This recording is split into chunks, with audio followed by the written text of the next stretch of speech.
Hello, and welcome to the History of Philosophy in India by Janardhan Ganeri and Peter Adamson, brought to you with the support of the King's College London Philosophy Department and the LMU in Munich, online at www.historyofphilosophy.net. Today's episode, Innocent Until Proven Guilty, Mimamsa on Knowledge and Language. In the Islamic religion, it is believed that God sends different revelations to different peoples, the Torah for the Jews, the Gospel for the Christians, and finally and definitively, the Quran for the Muslims. This idea was extended to the traditions of India. Buddhists and Hindus, too, were seen as peoples of the book, and the Muslim prince Dara Shikoh, who lived in India in the 17th century, even detected an allusion to the Upanishads in the Quran itself. But the Mīmāṃsā school would have rejected this well-meaning analogy. Where the Torah, Gospels, and Quran are thought to be sent to humankind from God through divine revelation, Mīmāṃsakas held that their holy books, the Vedas, are without any author at all. The Veda did not come from the gods or from any prophet, and it was not sent. It is permanent in the sense of having always existed or having no beginning.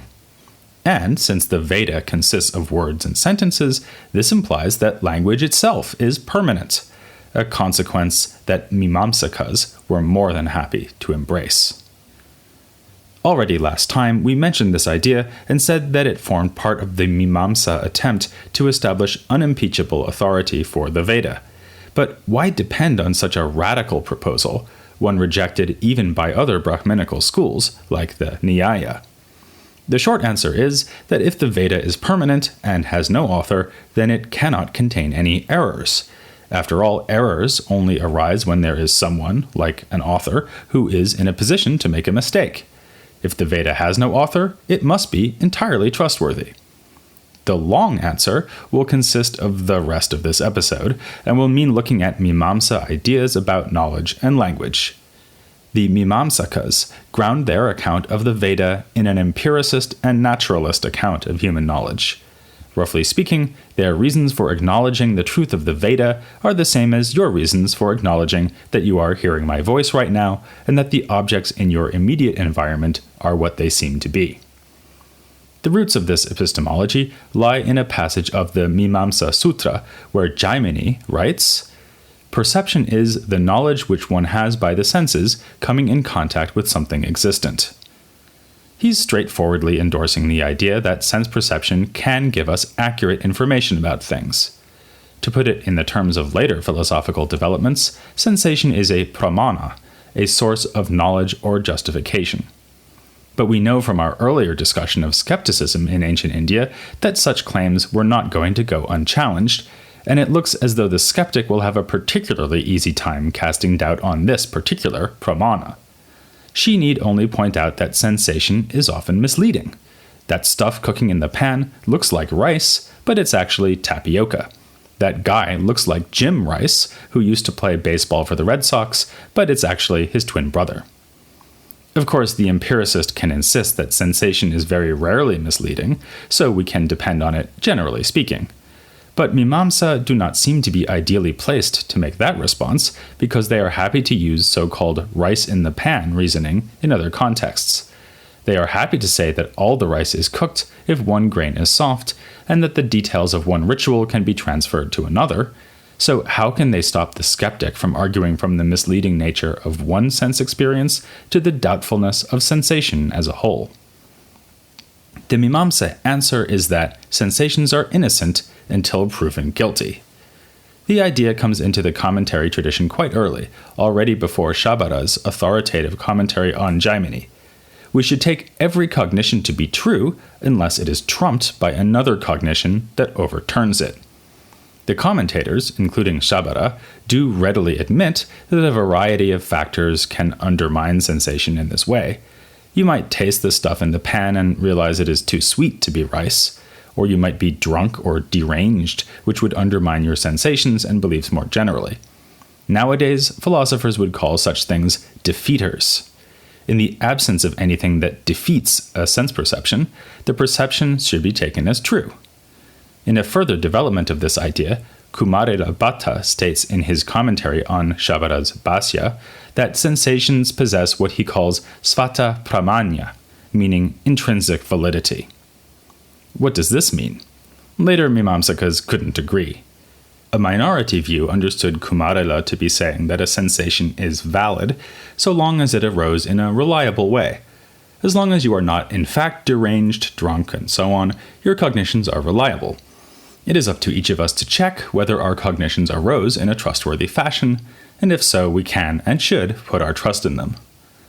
Others thought Kumarila's point was that valid sensations simply present themselves as true. If you see rice in a bowl in front of you in normal conditions, you have no hesitation in taking yourself to know there is rice in front of you.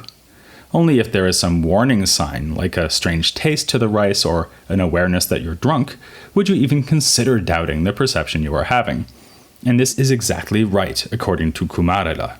As he puts it, that cognition which is unshaken and does not conflict with cognitions occurring at other times and places is a pramana, that is, a source of knowledge. In normal conditions, we should not bother fretting about the possible falsehood of our cognitions, and for sure we should not give in to the worries raised by the skeptic that all cognitions may be unreliable. But doesn't this just amount to an unjustified leap of faith? It is no good for Kumarila to insist dogmatically that we can trust our perceptions. This is precisely what the skeptic denies, and she has good reason, given that perceptions are indeed occasionally misleading. The Mimamsakas can make another move here, though, by borrowing a weapon from the skeptic's own arsenal. If we demand some sort of confirmation or justification for every one of our cognitions, then a regress looms. Each cognition will need another cognition that confirms it. If I double-check whether the stuff in the bowl is rice by tasting it, how do I know that I am tasting accurately? I might test this further sensation by asking you to taste the food too, but your agreement that the rice really is rice is also open to skeptical challenge. The moral that a skeptic draws from this, as we know, is that no pramana is reliable. Mimamsa draws the reverse conclusion. There must be some kind of foundational cognitions, since otherwise we could never be confident of knowing anything at all, but of course we are confident in having knowledge. Now let's go back to the idea that the Veda has no author. Though this eventually became a distinctive claim of Mīmāṃsā, it does not appear explicitly in Jaimini himself. What he says is that words are always prior to their speakers, which can be taken to imply that the Veda, and language in general, are permanent. Again, the perfect and absolute authority of the Veda can only be challenged on the basis of some defeater. If it had been authored, then we could always fear that the author, even a divine author, may have made some mistake.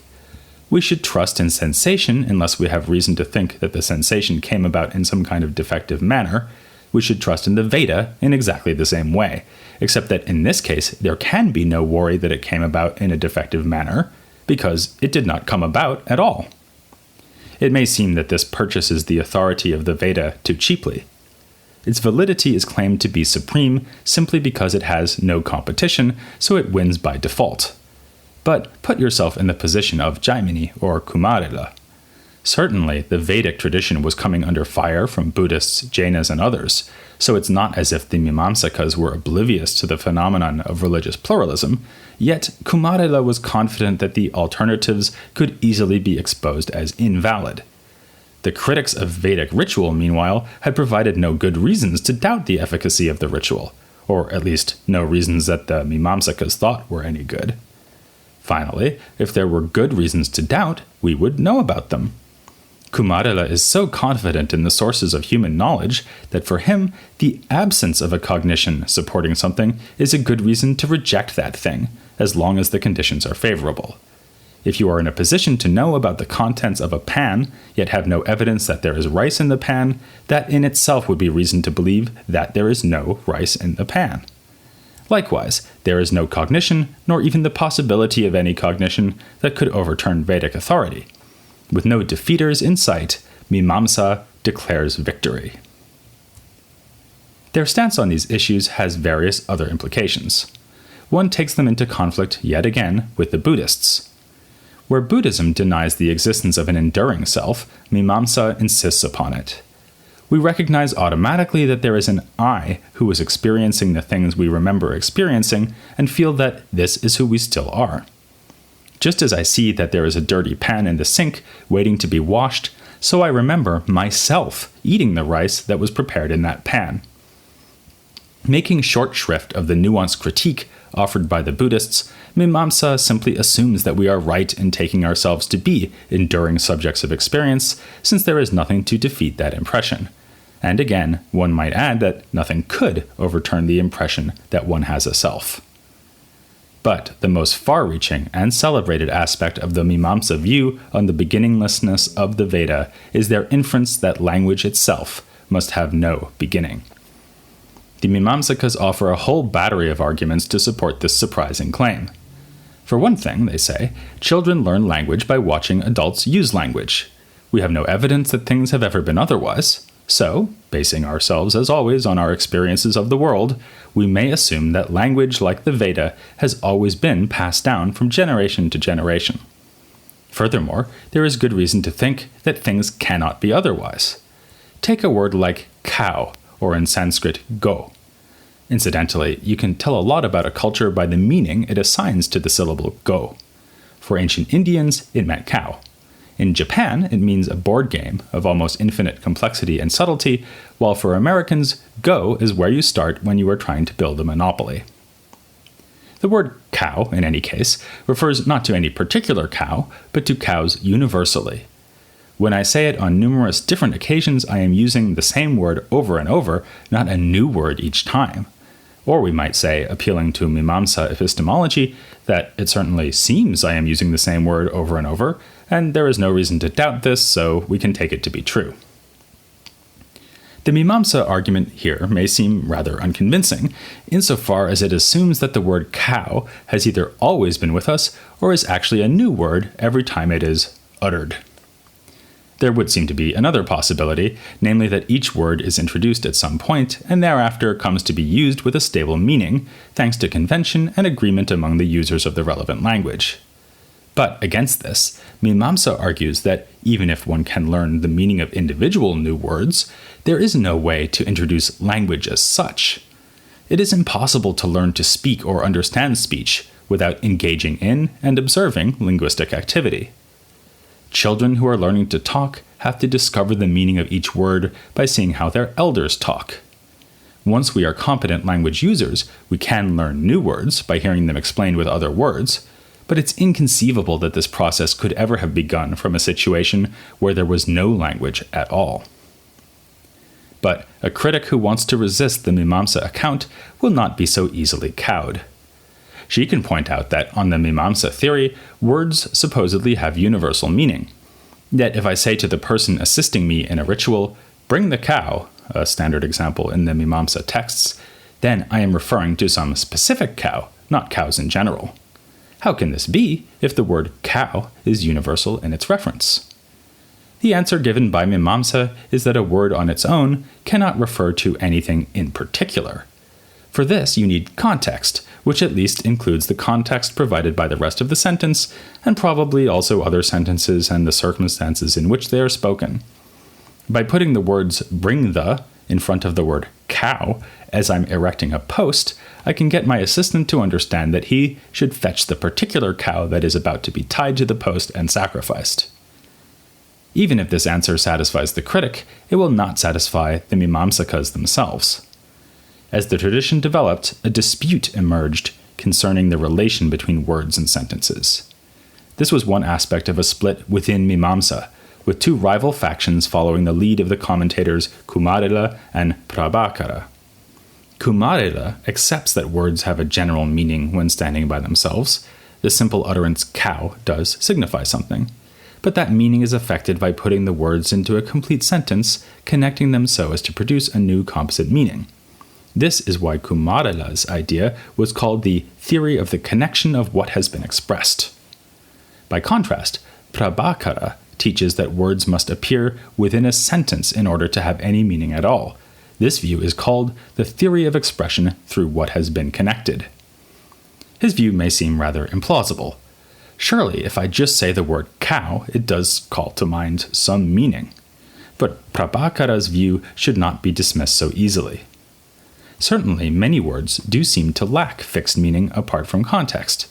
Consider a word like at, and its different meanings in the phrases, the cow is at the sacrificial post, we will sacrifice her at sunrise, the cow looked at me with her big brown eyes, and all at once I decided I couldn't go through with it.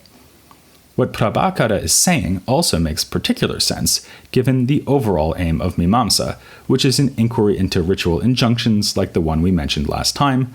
One who desires heaven should perform the fire ritual.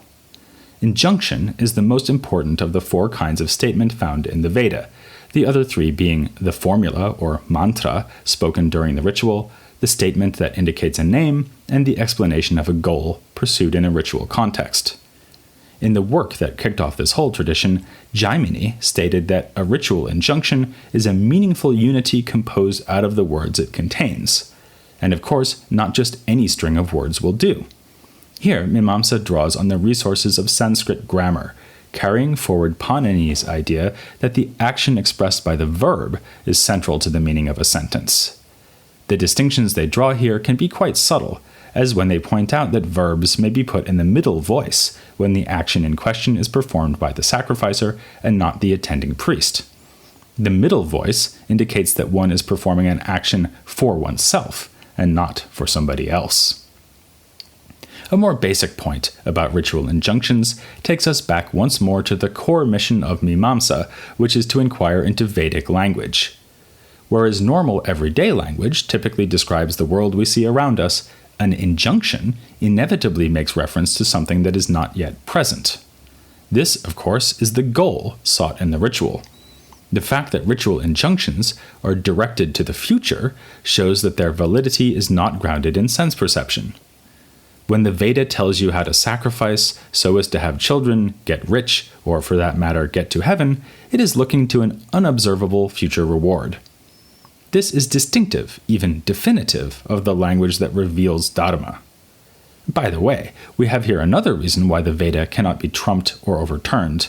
How could sensation come into conflict with the Veda, since sensation tells us nothing about the questions that are at stake in Vedic ritual, namely questions of Dharma? Despite this, Mimamsa is adamant that the words used by the Veda are being employed in their normal sense. If the Veda tells us to tie a cow to a post, it is not using the words cow and post in some allegorical, extended, or unfamiliar sense. It's simply calling a cow and a post a post. Still, it is a unique source of knowledge, and one that could only have been delivered in the form of language. We need language to describe and articulate goals that are not yet present, and to explain how those goals are to be achieved. This is typical of Mimamsa, a theory devoted to interpreting the sacred Veda, but offering an epistemology grounded in sense experience, and an analysis of language that applies just as well to sentences uttered by cowherds, assuming that is that the cowherds in question speak Sanskrit. Mimamsa makes no appeal to supernatural forms of knowledge, and in fact impatiently rejects such claims when they are made by other schools. It dismisses the claim that the Buddha was omniscient, and the notion that yoga can confer a special form of insight on its practitioners. Such supposed forms of cognition simply have no basis in our normal experience, and it is normal experience we should follow, along with testimony in the form of language, unless, of course, we have good reason not to. Mimamsa thus exemplifies the potential of Indian philosophy to overturn assumptions that seem natural in light of European intellectual traditions.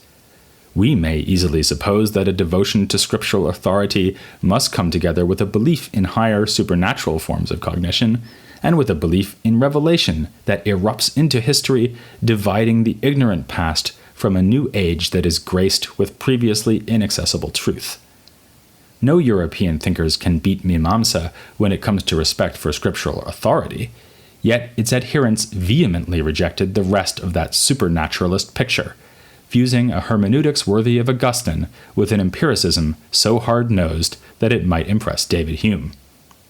Which is reason enough to devote one more episode to this fascinating tradition as we meet an outstanding interpreter of this school of interpretation, Eliza Freschi, who will be our guest next time here on the History of Philosophy in India.